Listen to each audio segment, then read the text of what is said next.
Assalamu alaikum and hi everyone. Welcome back to another episode of ARB Recipes. ARB கிச்சனில் இன்றைக்கி நம்ம பார்க்க போகிறது மெதுவடை.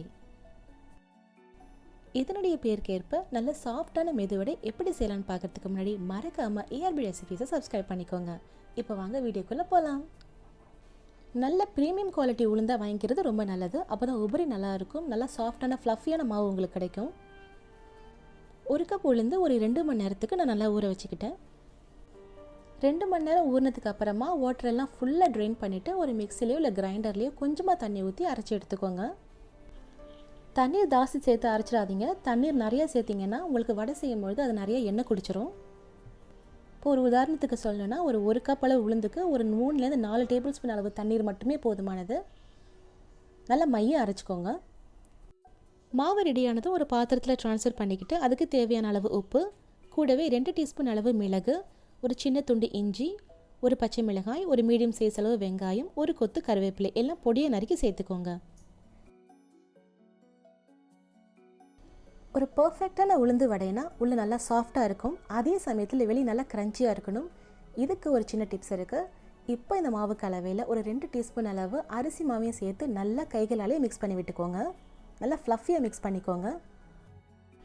மாவு இப்போ ரெடி ஆகிடுச்சு. இப்போ ஒரு ஃப்ரைங் பேனில் தேவையான அளவு எண்ணெய் ஊற்றி அதை சூடு பண்ணிக்கோங்க. அடுப்பை மிதமான தீயிலேயே வச்சுக்கோங்க.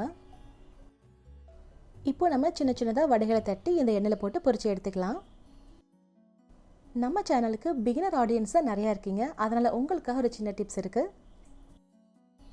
உங்களால் கைகளாலேயே வடை தட்டி போட வரலைன்னா, அந்த ஷேப் உங்களுக்கு கிடைக்கலன்னா ஒன்றும் ப்ராப்ளமே இல்லை. நல்லா ரவுண்ட் ஷேப்பில் இருக்கிற ஏதாவது ஒரு கரண்டி எடுத்துக்கோங்க.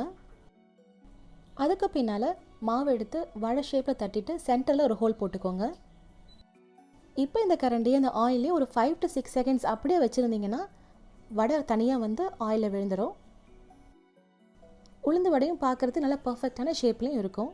இது பிகினர்ஸ்க்கான ஒரு பர்ஃபெக்டான டிப்ஸ். கண்டிப்பாக ட்ரை பண்ணி பாருங்கள். 2 சைட்ஸுமே நல்லா கோல்டன் கலர் வர்ற வரைக்கும் நல்லா பொரிச்சு எடுத்துக்கோங்க.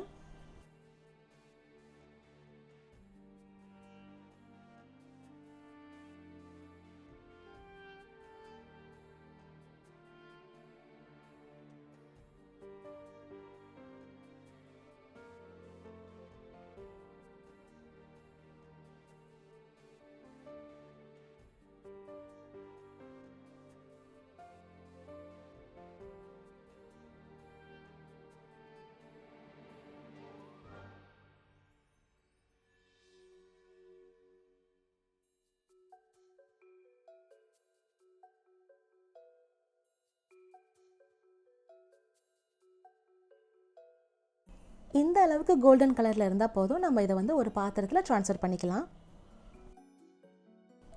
இப்போ நம்ம எல்லா வடைகளுமே இப்படி கோல்டன் கலரில் நல்லா பொரிச்சு எடுத்துக்கலாம்.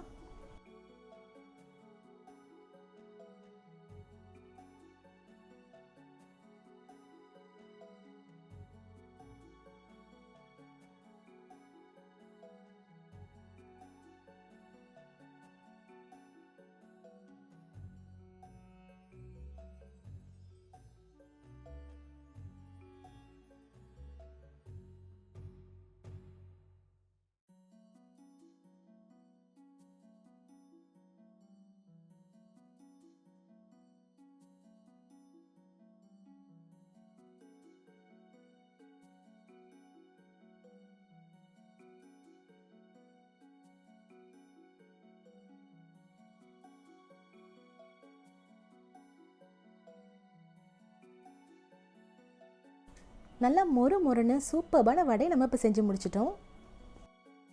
இப்போ இதை நம்ம வந்து சர்வ் பண்ண ஆரம்பிச்சிடலாம். இந்த மொறுன்னு இருக்கிற வடைக்கு பர்ஃபெக்ட் காம்பினேஷன் எப்போதுமே தேங்காய் சட்னி தான். நல்லா கெட்டியான தேங்காய் சட்னி அரைச்சி வச்சுக்கோங்க. சூப்பராக இருக்கும். பொதுவாகவே நம்ம வீட்டில் வடை செய்யும் பொழுதுலாம் பாயசமும் சேர்ந்து தான் செய்வோம். குட்டீஸும் வடை கூட சேர்ந்து சாப்பிட்றதுக்கு சட்னியை விட பாயசம் தான் அதிகமாக விரும்புவாங்க. ஸோ குட்டீஸ்க்கு சர்வ் பண்ணுறதுக்கு இன்னொரு ஆப்ஷன் இருக்குது. இந்த வடைகளை வந்து நம்ம சின்ன சின்ன பால்ஸாக பொரிச்சு எடுத்துக்கிட்டு இது கூட நல்லா ஸ்வீட்டான பாயசம் சர்வ் பண்ணலாம். குட்டீஸ்க்கும் பிடிக்கும், பெரியவங்களுக்கும் கண்டிப்பாக பிடிக்கும். இந்த 2 ஆப்ஷன்ஸில் எது உங்களுக்கு ரொம்ப பிடிச்சிருக்குங்கிறத காமெண்ட் செக்ஷனில் என்கிட்ட சொல்லுங்கள். இந்த வீடியோ உங்களுக்கு பிடிச்சிருந்ததுன்னா please like and share with your friends and family. மறக்காமல் ஏஆர்பி ரெசிபீஸை சப்ஸ்கிரைப் பண்ணிக்கோங்க. இன்னொரு இன்ட்ரெஸ்டிங்கான வீடியோட நான் உங்களை சீக்கிரமாகவே சந்திக்கிறேன். தேங்க்யூ ஸோ மச் ஃபார் வாட்சிங்.